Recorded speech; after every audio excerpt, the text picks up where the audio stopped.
Hey everybody, it's Jason Blaha here, and today I want to talk to you guys a little bit about when you're looking at things called bad foods or bad substances found in foods. What people need to understand is that the poison is in the dose. So let me put on my +5 head of weaponsmithing, work on skilling up my crafting a little bit, and let's talk about this. And this is important to understand because this is how people end up doing a lot of these really extreme diets, and they use faulty logic. They will say, because this is bad for you, that you must avoid it completely. And the reality is that's not true. Things that are oftentimes bad for you or even toxic and can kill you actually have no harmful effects at a certain amount of intake. Meaning even some of the most deadly poisons in the world that are used to kill people, to kill mice, to kill rats, like rat poison, arsenic. We eat arsenic every day. It is possible to eat arsenic in pretty significant quantities every day in your food without ever suffering any ill effects and living to be 100 years old. Okay? Does it mean it's not poisonous? Does it mean it won't kill you if you take a certain amount? Yeah, it will absolutely do so. But there's an effective dose. And in fact, the human body is a pretty well-developed machine as far as clearing toxins and things. We actually can handle a fairly large amount of toxic substances before they harm our health. That's the reason most people who have a limited amount of alcohol still have some alcohol. Alcohol is a poison. All right, there is no disputing that or debating that. Alcohol is absolutely a poison by every definition of the word, but it's possible to moderate it without getting sick, without dying. In excess, it will kill you. In excess, it causes all sorts of problems, right? That's true of anything else that you consume, and we'll get to that in a minute, but that's like saying arsenic is bad. Oh my God, I just found out there's arsenic in broccoli, because there is. Broccoli has arsenic in it. So do we then assume that broccoli is a bad food? I mean, it has arsenic. Everyone's like, yeah, but broccoli's kind of like a superfood. It's loaded full of all this amazing stuff. Yes, it is, but it's got arsenic in it too. Broccoli has a lot of different stuff in it. Now, could you eat enough broccoli to actually get a toxic dose of arsenic? Probably not. Pretty unlikely. Not saying it's impossible, but it would be nearly impossible. Anything's possible hypothetically, but I wouldn't gamble on it. So that we don't classify it as a bad food. And it's the same thing when it comes to stuff like saturated fat, fructose, which we think of as refined sugars as fructose. We don't just say that everything with fructose in it is evil and bad, and you have to avoid it, because if that was the case, you could never eat a banana. You can never eat fruit. Yet fruit is generally part of a very healthy, very balanced diet. In fact, you can usually eat a pretty significant amount of fruit without suffering negative health effects. But it still has fructose in it. Fructose has a measurable toxic effect on the liver. Excessive fructose is linked to what? Metabolic syndrome, diabetes, insulin resistance. In fact, we know that chronic intake of excessive fructose for anyone who's sedentary massively exacerbates the problems of being sedentary. All the problems that come with being sedentary are amplified dramatically if you eat at least 50 grams of fructose a day for months straight, every day. Now, that's an extreme amount, and to get 50 grams of fructose every day from fruit would be pretty hard to do. You'd have to eat a fair amount of fruit every day to do it.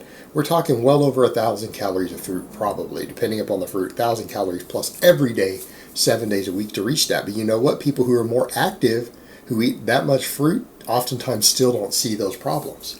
You have to be sedentary to get the full effect. People who have a high energy turnover, who are very active, very athletic, plus the fiber in there seems to reduce it slightly. Meaning, in other words, fiber seems to blunt some of the negative effects of fructose. It probably will raise the margin of the amount you could take in. But it would be hard to do in that case. It's hard for an athletic person to eat enough fruit to see a negative health effect. But you could sure eat enough table sugar to do so, especially if you're sedentary, right? So that's what we're talking about. So is the fructose really that bad? Sure it is. In excess, particularly in excess without fiber and without lots of exercise. Of course it is. But there are plenty of people who eat pretty hefty amounts of fructose in their diet who won't suffer those effects because it's the dose. The poison is in the dose. How about saturated fat? Because you'll see this both directions. You'll see keto people, you shouldn't eat fruit at all. It's got sugar in it. It's evil. Sugar's the devil. Sugar is evil. You have to avoid it at all cost. It's called a ketotard. All right? That's a ketotard. Then you have vegans who are the same way. All right? These groups who come up with these ideas. Saturated fat in excess is bad for you. And I hate it when people want to argue against it. No, it's not. Saturated fat's never caused any problems. That's just answer keys in the Seven Nations study. Actually, no, it's not just based on that, guys. Excessive saturated fat will kill you. Now, that being said, you'll have vegans who say, aha, eating it in excess is bad, but if moderating it is good, but you would probably do better if you ate zero, but they don't have evidence of that. Because people who moderate saturated fat don't seem to have any better health or live any longer than people who abstain from it. And the poison is in the dose. So let's say you look at a food that's considered to be a normal source of saturated fat, red meat, all right? There's more than one type of red meat. Even if you take red meat from the same animal, it's a lean cut of steak in which all the steak has been trimmed off the sides. A pound of that versus a pound of normal hamburger meat that's a full-fat hamburger meat literally might have anywhere between 5 to 10 times as much saturated fat in 1 pound of it in the full-fat hamburger meat versus the lean cut of steak. So in that context, are we going to say, oh, that red meat is just all bad, there's some saturated fat in it? Well, it depends on how much saturated fat you're eating, doesn't it? Right? And here's the question I would ask. Let's say you're eating relatively lean sirloin. Let's say only 10% of its calories comes from fat. Now, we know that about 30% of those calories come from saturated fat. You'd have to eat a hell of a lot of lean steak to be at risk, because how much saturated fat is considered generally to be the safe limit? About 30 grams a day. You should stay under 30 grams for men, under 20 grams for women. Well, how much is that? If it's 30%, 30 grams means about 100 grams of total fat. To get 100 grams of total fat from a 10% fat cut of steak, you're talking about 1,000 calories of fat from beef in order to hit this limit. And there's plenty of people who eat that much beef, and those people are at risk of all sorts of diseases. But to be at risk of that, you're talking about consuming actually be about 900 calories. So in other words, if you ate 3,000 calories of lean steak, you would still be under that limit if that was all the saturated fat you're eating. Now, who in the hell's going to eat that even every day? That's not going to be common. But a pound of hamburger meat could put you there by itself, couldn't it? If that hamburger meat is 50% fat by calorie, you only need about 2,000 calories of it. Really fatty hamburger meat easily has 2,000 calories in a pound, doesn't it? Whereas in 3 pounds of the other cut of red meat from the same animal has far less saturated fat in it than a pound of that fatty meat does. So are we going to stand there and say that red meat is automatically bad? No, not necessarily. But you should be moderating it, not because the red meat itself is the problem, it's the saturated fat in it. That's the concern. If you moderate it, there's no data to suggest you're going to have health problems from it. It's about the moderation. Again, the poison is in the dose. The poison is in the dose. And that's the whole point, is that people want to take these extreme approaches that, because something is bad for you in excess, that any intake of it must be bad. Well, water's bad for you in excess. Does that mean we should avoid water? No, that would be stupid. You'd be dead pretty quickly. And a lot of these foods, you need to understand that in nature, it would be very difficult to find enough of these foods for anyone to suffer health problems from them. That's why people are like, well, haven't we evolved to handle these? Are in our environment. Why are these still a problem? Well, because we couldn't get access to enough fructose.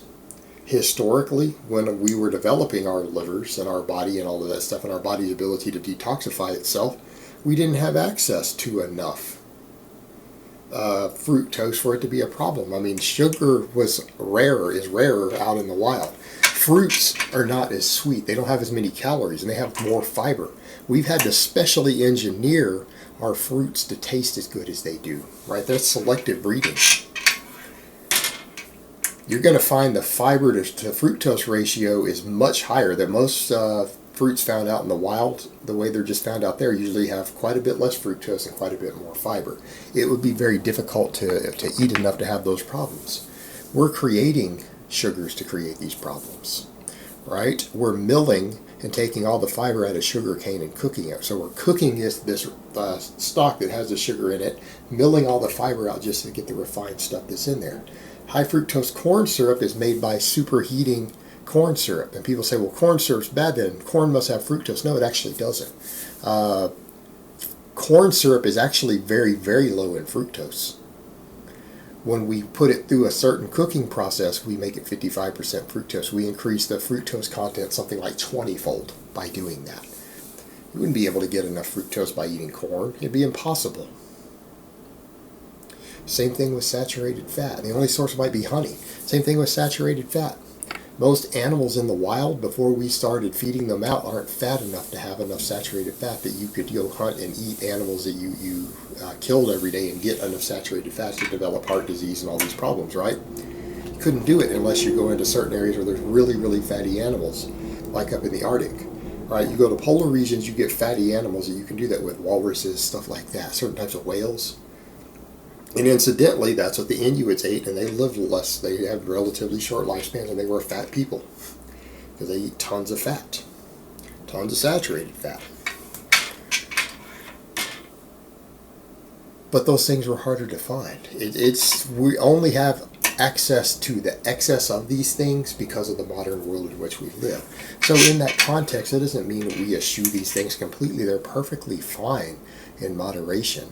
It's only the current world we live in that even gives us the ability to have access, and you have to understand it in that context. And these foods aren't inherently good or bad. It's that certain things in these foods, when consumed in excess, are a problem. And you should probably know how much is excess and how much is moderation, and the difference between the two for each of these individual things. That's a pretty good idea for people to learn and know. Alright guys, but that's really all I have to say on that today. I hope it's been informative, and I will talk to you guys next time.